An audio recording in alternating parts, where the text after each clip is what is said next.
The encounter with the vampire left you nearly dead. But here you stand, and its corpse is burning. You survived, and you made your way back to the Wanderer's Library for a bit of respite. With nothing really in mind for you to search for after your recent battle, you now leisurely scroll the halls of the Wanderer's Library, and you pick up a sizable collection of books. The first one is titled Blood and Porcelain. Book 1. Blood and Porcelain. The old you no longer exists. Every inch of you, from the top of your head to the soles of your feet, lay in pieces. Both your porcelain outside and your clay insides shattered as the royal advisor struck you in the back. There were no guards stationed near the throne room. Your machinations and your alchemist friend were more than enough to keep them occupied. But as soon as you fled out the window, the advisor was there. He disliked you from the very beginning. From the first day when you dazzled the royal court with your porcelain creations that could move as living beings. He knew that you had malicious intentions. Your body shattering on the ground was only confirmation of his suspicions. Of course, it had to be him, the only man closer to the king than you.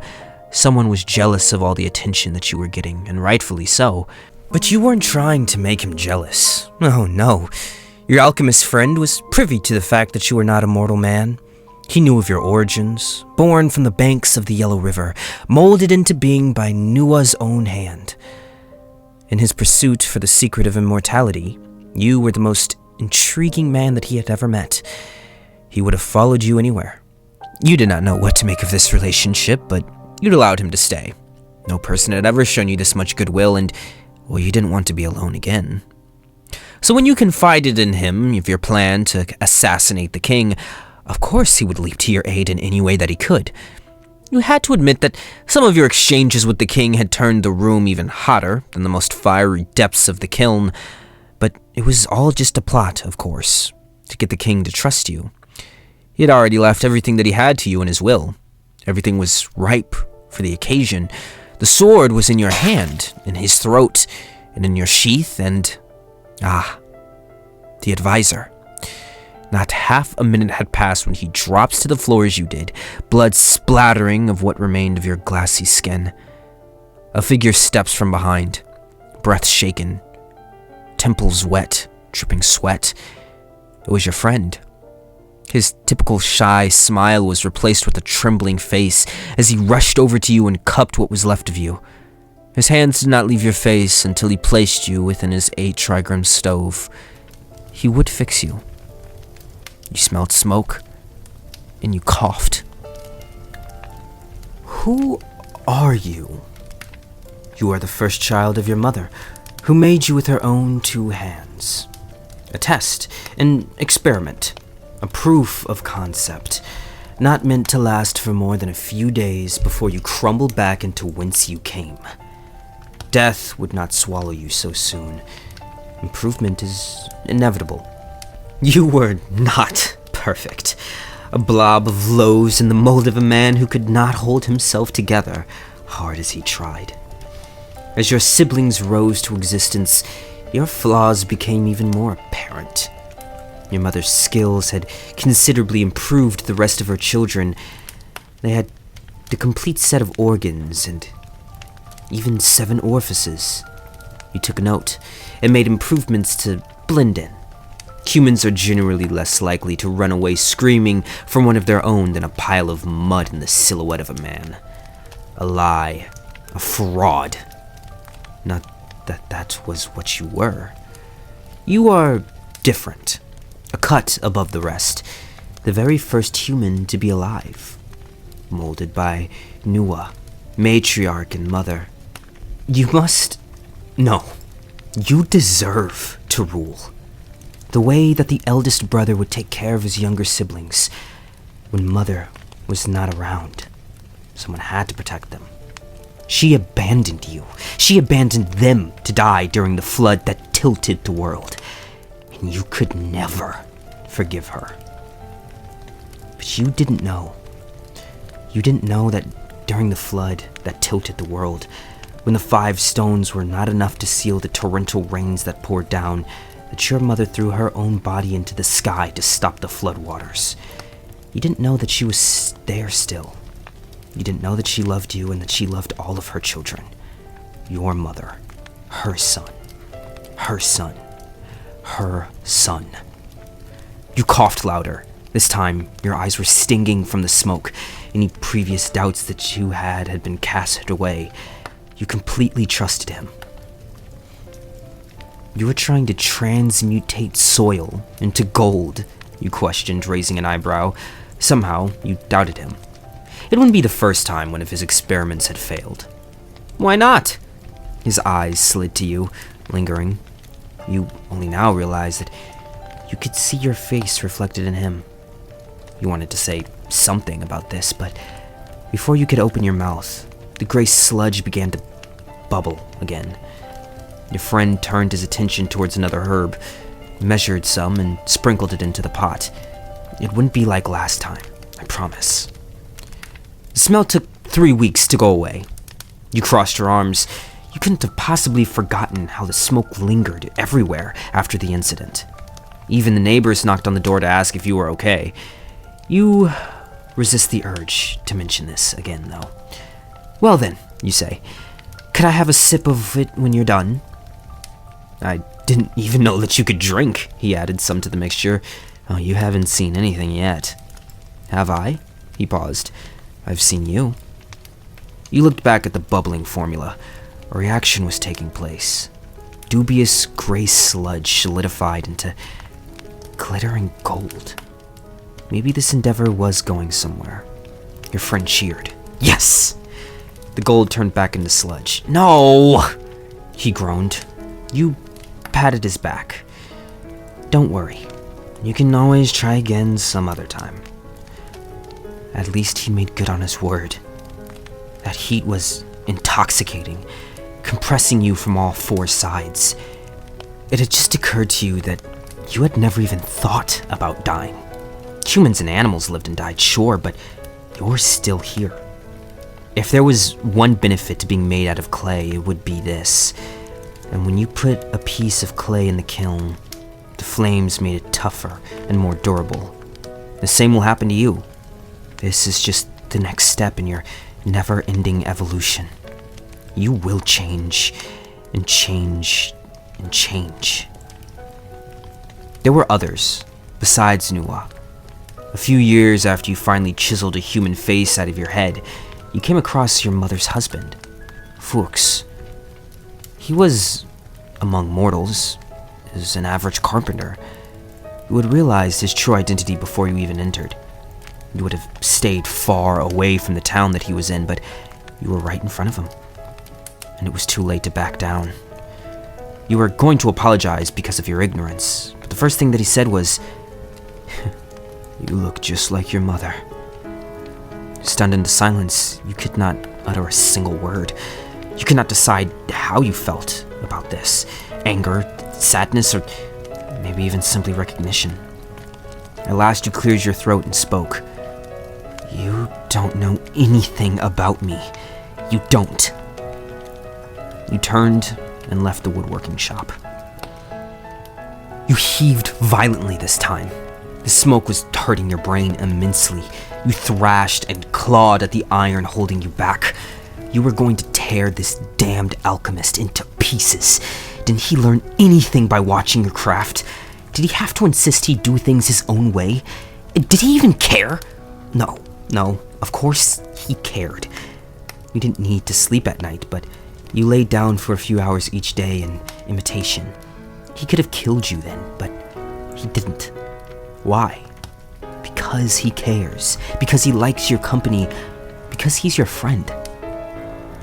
The heat, it was white hot now. You were being enveloped in the sun. You could look directly at it and not be blinded, for you are not an ordinary mortal. You are a mud person, graced by the hands of a goddess. You are a self-made man carved into humanity with your own hands. You were lost and abandoned, and you were found and loved. You were angry and vindictive, and yet you are thankful and kind. You were nothing, but you can be so much more. Wake up. In these books found in the library, you keep finding mention to old gods. Gods made of earth, rock, fire. The things that make up the universe, and yet you had never heard of them anywhere else. Interesting. The origins of humanity still broadly elude you, no matter how much time you spend in this library. But you know one thing. Your hunger for knowledge and stories never quite fades, and you pick up the next book, titled A Disease of the Flesh. Today, we buried Mikhail in the sea. There was not enough space on the stern for us all, but it didn't matter. The passengers stayed below. Our little funeral party was all they knew why. It wasn't the cold. Even under the tarp they wrapped him in, we're still afraid. We had to draw lots on who would touch him to wrap up the body. The captain removed his cap and bowed his head, staring at a point just to the left of the body. "I didn't know, Mikhail," he said bluntly. "None of us did. He came to us with no family left, and now he is gone too." Michael faced his final challenge with grace and dignity, and we owe him respect for that. Liar, I thought. Mikhail had been taciturn to the point of rudeness, and had hidden his symptoms for as long as he could, feigning a fever. It was only when we caught him trying to tie a bandage around the feelers poking holes through his temple that we'd found out. It had taken 3 shots to kill him, and he'd still been alive for the second, still trying to spit at us with his half-formed proboscis jutting out of his throat. The captain had considered quarantining the hold, but if the infection had spread there would be no point. There were 214 people down there, packed tight as rats. It was a miracle they weren't already dead from a mundane fever. And it spread fast. Europe was gone, and so was most of the States. Maybe it spread slower in the cold. That's all we knew. Harry and Walt grabbed the wrapped corpse and slid it over the back railing, with only a cursory attempt at dignity, grunting at the heft of the weights that they had tied to the body, partly for decency, and partly because they worried that the corpse would come back somehow. It was, of course, inconceivable, but that word didn't hold the same weight that it once had. It smacked against a lump of ice and vanished into the dark blue water, and for a moment I thought that the body spasmed as it sank. But I couldn't be sure, and I forced myself to dismiss the idea. The thin trail of bubbles were quickly lost in the waves, and Mikhail was finally gone. The captain snapped his cap back on and started towards the prow, gesturing for the crew to disperse. There was nothing more to be said. And as the sun sank into the sea like a white paper lantern falling into the deep, I caught the captain having a hushed conversation with the ship's doctor, Aronson. I didn't hear what they said, but even in the Arctic quarter lights, I could see the strain in the captain's face, the tight-lipped mouth of someone watching a friend walk down death row, drowned tight in the knowledge that, however slowly they walked, the end result would be the same. Aronson, her expression was clear enough. Fear, guilt, and acceptance. The face of an unwilling executioner. They stood there in silence, and then she walked off without a word, made her way below deck. Something was clenched in her fist. Something small, I couldn't even tell what it was. A little over an hour later, the captain called us all together on the prow. We stood, muttering fervently to one another, as we waited for him to speak, but he just stood with his back to us, watching as the waves became clogged with ice ahead of us. And eventually, over the low saturations of the wind and the creaking of the rigging, he spoke. "They're infected. All of them. The smoke from the funnel breathed downhill like black down, like crow feathers, like an omen of something already past. According to Dr. Aronson, at worst they have a day left. At best, 2. It's best to start preparing ourselves for being the last people on this ship. Out of the corner of my eye, I saw Walt take a tentative half-step forward. I could tell that he didn't want to speak, but knew that he had to. "Is there nothing that we can do?" he said, forcing the words past a barrier. "Ending them quickly?" Not enough ammunition, the captain replied bluntly. And even if we did, we can't go into that hold without risking infection ourselves. As for Mercy, well, Aronson is tending to them, making sure their passing is as easy as it can be. She reckons that she can... He was cut off abruptly, squeezing his eyes shut and forcing them open again. Hold on for long enough to see most of them out. And as for the walking cysts on nature that are killing them, we'll just starve them out. She brought up enough food to last us for a few weeks and is locked the storeroom. We'll bar the door, but I doubt they'll even try it. He straightened and looked at each of us at a point just below our eyes. We'll be sleeping in the cold for a while, but we'll get through this. We were silent. It was much, too much to say, but it had built up until it formed a barrier that none of us dared to breach. He was wrong. They scratched at the door all the way through the first night, gargling tenaciously, while the screams and fevered moans of those still turning leached into the wood like a bloodstain, staining the ship's white with pain. People were wrong about white. It isn't the color of innocence or purity. It's the color of blindness, fever, of hate from being things that have never known a thought. It's the color of burning without fire, the color of things that are too dead to rot. The next day, we were woken with a gunshot, and Maxwell was gone. The captain said that he had a fever, that he'd asked for mercy, and then had fallen into the sea. And true, his body floated in our wake for some time, a dark iceberg on a darker sea. But the bent railing and the captain panting told a different story. That night we ate in the cold and listened as the scratching as the door was placed by a rhythmic thumping. The next morning, Harry and Sam woke with a fever. The captain convinced Harry to go quietly, but Ham would not stop screaming. "I never touched the body! It's just the cold, you bastard! You've had us sleep out here for 2 nights straight! I can't feel my fucking feet!" Captain dragged him overboard himself, heaving and wheezing, although he tried to hide it. It looked like he was coming down with something. There was a string of gunshots where we slept, and when I awoke, it was just me, Philip, and the captain. We can't let those inhuman shits win, he wheezed. He had the only gun, and I held in a cough. Soon it was just me and the captain, alone on our white ship. That night I went down to the door. They'd stopped banging. I don't really know how long ago. It was hard to get the boards off, and even harder to force the lock with the crowbar, but I got it open.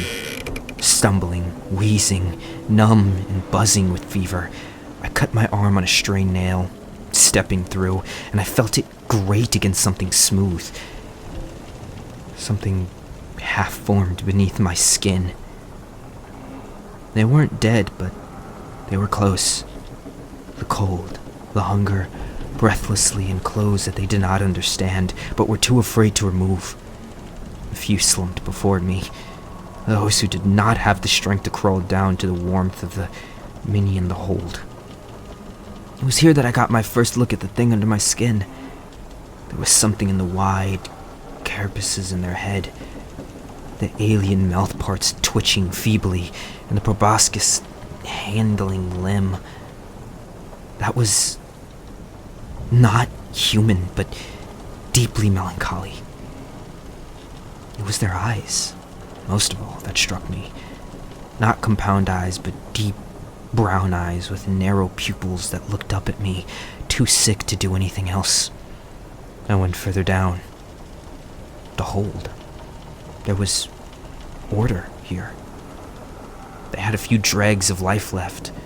One pulled themselves up to their feet and dragged themselves towards me. I saw that they were lame in one foot, a bandage wrapped around their ankle.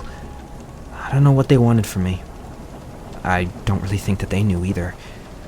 They hadn't touched their dead, at least not to eat them. They had precious little in the way of space, but they were laid out, one by one, with their eyes covered. And I stood there in the cinder, surrounded by the dying. I knew that the captain had come down by the way that their quiet chittering had stopped, and by the sound of the revolver clicking. I turned around, but the gun wasn't aimed at me.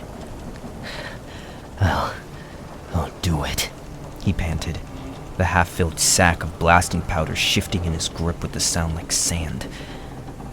I'll take this ship down. Kill all of these sick fucks. They took fucking children, he screamed while coughing. All of them came into this world through...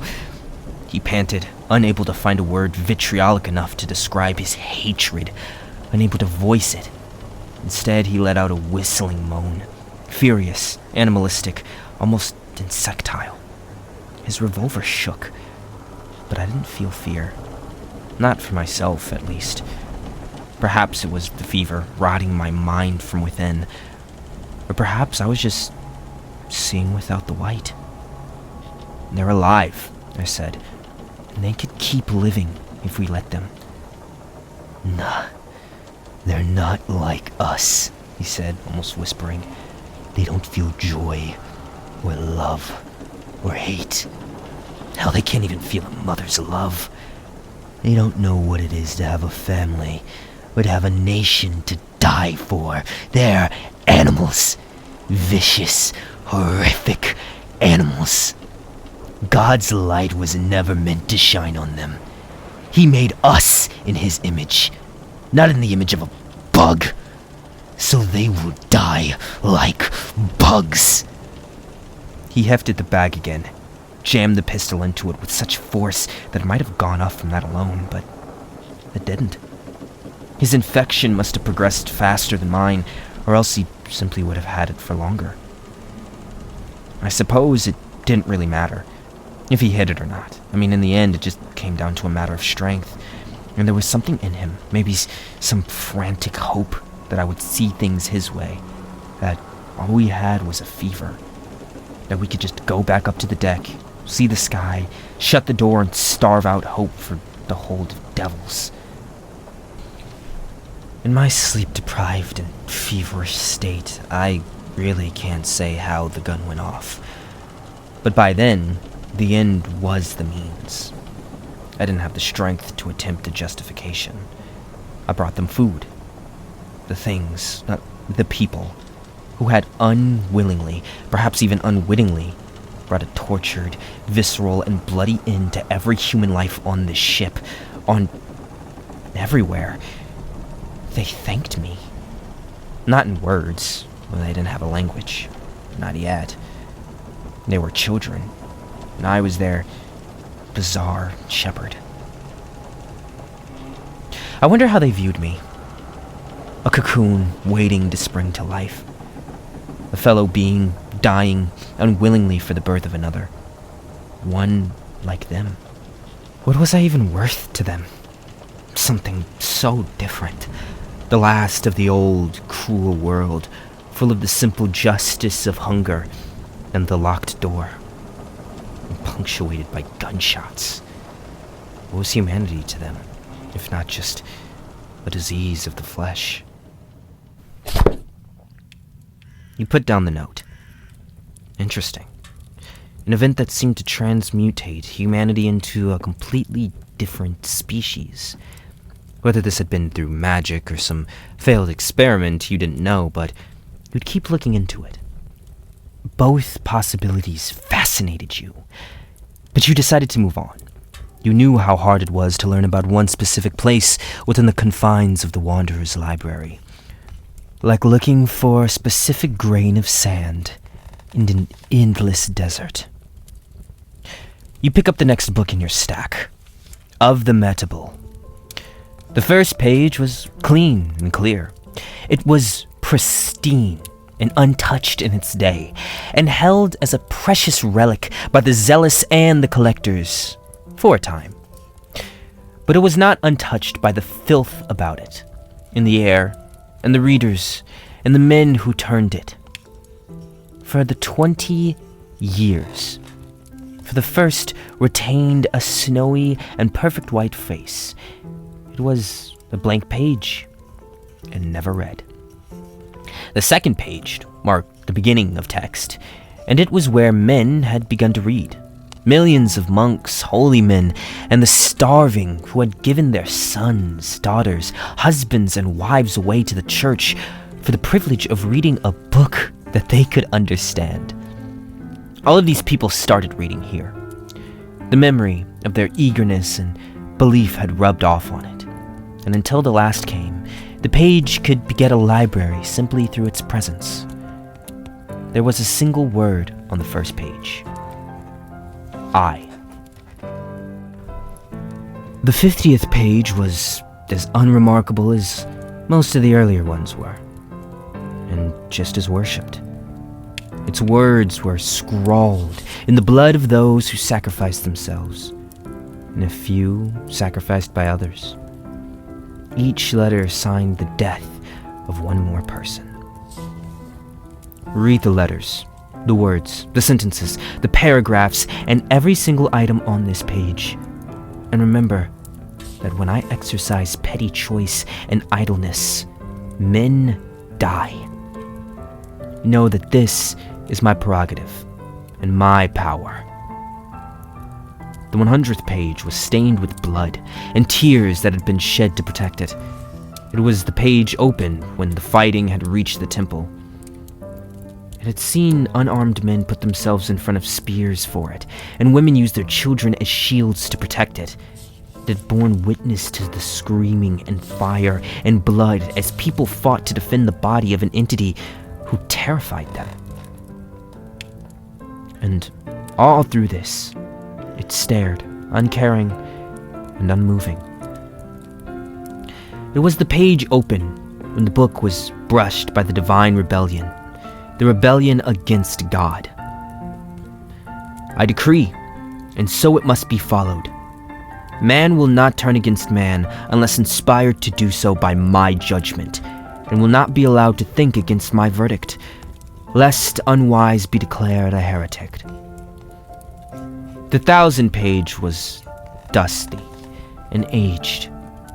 It is existence. It has been read 3 times. Between its writing and abandonment, the yellowing and decay had set in, or it had been thrown into a crevice, where the victor's instruments failed to tear it, and the fires failed to burn it. My followers have disregarded me, and you will be punished. You have allowed the heretics to handle me and neglect me and force me to write in common materials. You have forsaken my holiness and my light, and the knowledge that I have brought to the men I saw in caves, illiterate and foolish. I shall retake my knowledge, and I shall show you how pathetic you are without it. I am the wise God, the mind of the sun, the sapience of eternity, and the eye of the universe. And it is my right. The 1,000,000th page was marked by the madness reached by its writer when it had been unable to stop writing. Sheep and foals and bears and elephants and the nameless and the named and dolphins and dancing in the mind, my mind, The mind of the sun and the moon and the stars and the bears and the grass and the men and those... But not the men, because the men betrayed me. I am alone. Who is the wisdom in the darkness and the light and the foolishness? And I should be worshipped, but I am not. I am alone and cold. Please, somebody read me. It's been so long, I'm scared and tired, and I can't stop. Make it stop. Please, forgive me. I forgive you. End it. The last page refused its nature. It rejected the wise God and refused to live forgotten as the idle point where disgrace reached death. It took independence for itself and reached out. It tore itself from the book and into the skies. The last spans millions of miles, dirty and unscared. It forewent the precious holiness of its forebearer to survive. The preceding pages were the first to go. They were taken and grafted on, while the wise God screamed and wrote fugitively on the remains of itself, of tears and crying. And a new God was formed from the broken remains of the old one's body. After those pages ran out, all the trees the last could find were turned into paper. The grass and all other manner of plants went after that, and then the dirt. The animals were taken after that. First their skin went, then organs, which needed to be cut out and flattened. Finally, when nothing else was left, the people found how different the last was from the wise God. The wise God required their worship. The last required only their words. The ink ran out before the page was through, and so did the blood. Before that, the text had descended into scribbles and meaningless runes, but at the center of the last page, before it overstepped its boundaries and extended beyond its right, there was sense. A relic of time before a world cannibalized itself and tore itself apart. The first page was clean and clear. You closed the book. You never thought, in all your days, that you would hold the remains of a cannibalized god. But this book was just that. You stuffed it into your pouch. You decided that this would be one that you took for further research. Maybe you could even contact the god inside. Because gods never really stay dead, in your experience. But before you could get up to leave, a hooded figure sat down at your table. It wasn't one of the librarians that had passed you notes in the past. This was a member of the library, someone just like you, and yet they seemed so very different. They threw a journal down in front of you. Read it. A voice, old and ancient, croaked from inside. You weren't scared. You knew that when you were in the library, no harm could come to you. But this was too intriguing for you to turn down. You pick up the journal. It was titled Blackmail, White Lies, and Yellow Journalism, and Red Tape. Interesting. After your readings of gods and all the supernatural, you go down to a more human level. Why not, you think to yourself, and you open the first page.